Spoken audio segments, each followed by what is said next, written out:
Hi guys, Dorothy here, Professional Astrologer. Today I'm going to talk to you about the week of April 22nd all the way through till Sunday.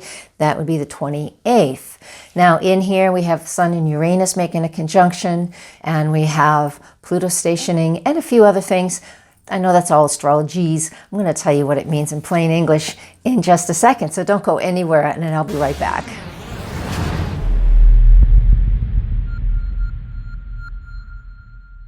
All right, guys, thank you for joining me here today and welcome back. Now, if you want to read this forecast or check out my website and everything astrological, because this is all that I do, my profession, nhastrologer.com. You go there and you can read the forecast and get more information about personal and private sessions that you may need or want. Let's get started on the 22nd, which is Monday. We have the moon in the sign of Sagittarius. It's been there since yesterday. But the thing with this is now he's in an opposition to Mars and he's connecting to Neptune. It's called a mutable T-square. What does this mean? So we have the moon in Sag, which is fun. It wants to explore. I want to learn. I want to play. I just want to have fun. I'll say that again. Opposite Mars in Gemini. Mars in Gemini has everything to do with speaking up for what it is that you want. It is really important to be authentic when Mars is moving through Gemini, because no matter what, we're going to hear the truth. Now, the connection to Neptune, which Mars is making all week, and it will not be exact until Saturday, is that sometimes speaking the truth can bring up emotional conditions or emotional problems, or sometimes we're not going to speak the truth because we don't want to hurt somebody else's feelings. Mars-Neptune square can create a lot of fog, and we might feel this all week long, all right? But today on Monday, with the moon connecting to both of these guys, it's really going to, on Monday, ignite a lot of conversation in each of our lives. And it'll be a little bit different for all of us, because this always depends on where it is happening in your own personal, your personal chart, your natal chart. But the overall theme, once again, is a lot of conversation. A lot of people might be holding back, but then a lot of people might be speaking the truth, which isn't always easy to hear. So we might feel this a little bit, but sometimes these things have to come out just to break the ice. So transformation and healing and healthy things can begin. So there is change. And what adds to that is the Sun makes a conjunction to Uranus today. Now, that's not until a little after 7 p.m. on the East Coast. Point is, he's been doing it for days. Sun has been coming up to Uranus for a while now. So what does it mean?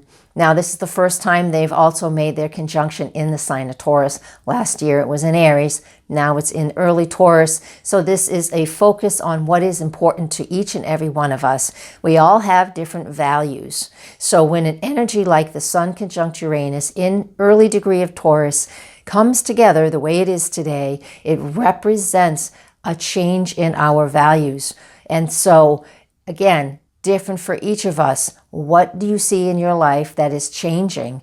What do you feel that you want to make a fresh start in?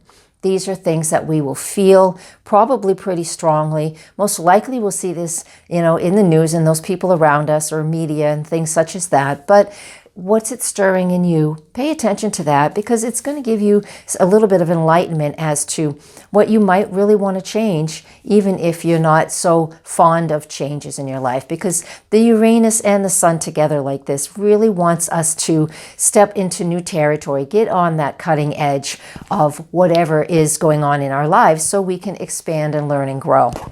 Growth only happens outside our comfort zone, and this is definitely a transit that can put us outside our comfort zone. And that's what Monday has to do. Woof. Monday's a big day, but it still doesn't feel awful big. It doesn't have to feel big if you can embrace that there are some shifts coming and some truth is going to be spoken on Monday. All right, moving on to Tuesday. The only thing that happens early in the morning actually is the last aspect the moon makes in Sagittarius is a conjunction to Jupiter. So to me, this is just going to mean the day is big, full of all kinds of potential and possibilities. It is void, of course, at that point, which just means that energy just continues throughout the day until the moon moves into the next zodiac sign, which is Capricorn, and not until 6:50 p.m. East Coast time. So the point is, all day Tuesday, it's a go. play, have fun, learn through experiencing life. And it's really good that you don't hold back, because by the time the moon gets into Capricorn in the evening, and then that does move into all of Wednesday and Thursday, that's when the moon is taking all of the stuff that you learned and gathered while it was in Sagittarius, pulling it all together and really trying to make something out of it. Because we will move on to Wednesday, yes, the 24th, while the moon is in Capricorn, squaring a lot of Aries energy. Again, this is let's initiate action. Take all of the things that you learned over the last few days and start pulling it together and seeing if there's something really important here for you to utilize, whether it's at work or just to make yourself feel more solid and stable. Now, the big news of today is that Pluto is stationary and going retrograde today. But you know what? It is a stationary day, but he's been stationary for over a week. He's really hardly moved. He's so far from here. Yeah, we still use Pluto. He's so far from here, it doesn't matter. He barely moves, and he's barely going to move for the next couple of weeks. Just like Saturn is stationing to slow down, to stop, because Saturn retrogrades at the last day of April as well. And so we now have these two planets that are in Capricorn. They are really asking us to focus on what our structure and our foundation is, how that feels safe and secure for you, helps us to witness or understand what our fears are, so we're able to move beyond them and become more realistic about what we think we're fearful of. So it's important to remember that on a day that this planet is stationed, it's going to be this way for quite a few weeks.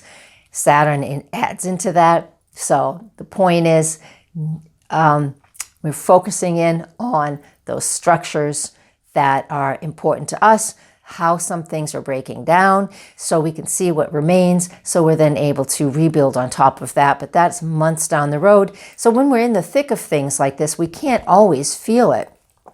But if you're aware and you recognize that something is rumbling deep down inside and you know it's changing, these are the astrological reasons for it. All right? Excellent. All right. Well, I don't know if that's excellent, because it might not be excellent for everybody. I know. So that's the way it goes. We have easy days and we have tougher days. And even the things that may be easy for one person is tough for another. So none of this is, just don't follow this stuff word for word.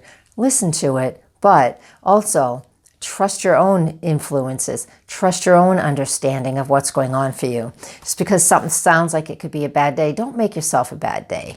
It drives me crazy when I see that. People, yeah, it just does. Because it's not necessary. Because we do attract to us what we're focusing on. I know, I feel like I'm lecturing. Sorry. Let's move on to the 25th. On the 25th is just another day full of the moon in Capricorn and us working towards, emotionally especially, working towards feeling solid, stable, and getting out of fear. On to Friday the 26th, when the moon finally enters the sign of Aquarius. It will be in Aquarius all weekend until very late on Sunday night, or late afternoon if you're on the West Coast, on Sunday night. So Friday and Saturday, moon in Aquarius is analytical and wants to really think things through and take a look at what that bigger picture is. So this is the overall theme that we have for Friday the 26th and Saturday the 27th. Now, on Saturday the 27th, I mentioned it for Monday, Mars and Neptune are now in that exact square with each other. So again, paying attention to speaking your truth, being honest, and being right out there and upfront about how you're feeling and what you need to say to people. We don't have to hit people upside the head with really harsh, rough words, but we are able to open up a dialogue and a conversation if that's something that's in your life that needs to happen, okay? It's not necessarily something that impacts everybody, because again, it depends on if you have planets near the numbers of where these planets are now. And you don't know that in a forecast like this. One other thing I think I can glean out of the Mars square Neptune for the whole week, hopefully you've listened this far into the video, is there's a lot, with Neptune in Pisces, there's a lot of creative energy and creative power that goes on with that. So we're able to use that all week, and especially it peaks on Saturday, but that can even roll into Sunday's energy. And what do we have for Sunday, the 28th? The moon entering the sign of Pisces in the evening on Sunday, which is really good for just getting into relaxing, getting into your spirituality practices, and just chilling out for the evening and doing what you need to do to get ready for the next week. And that is it for this week. My website, nhastrologer.com. Go there and read the forecast and check out all the services that I have to offer. Thank you very much, you guys. And please don't forget to subscribe. And if you sign up for my newsletter, one person every month gets I pick one person out of the new people every month to get a free 15-minute reading. So it could be you. So come join my newsletter. Again, guys, I'm not a massive marketer, so I'm only going to email you when I have something to say, which is once a week. All right. Very good. Blessings. Namaste.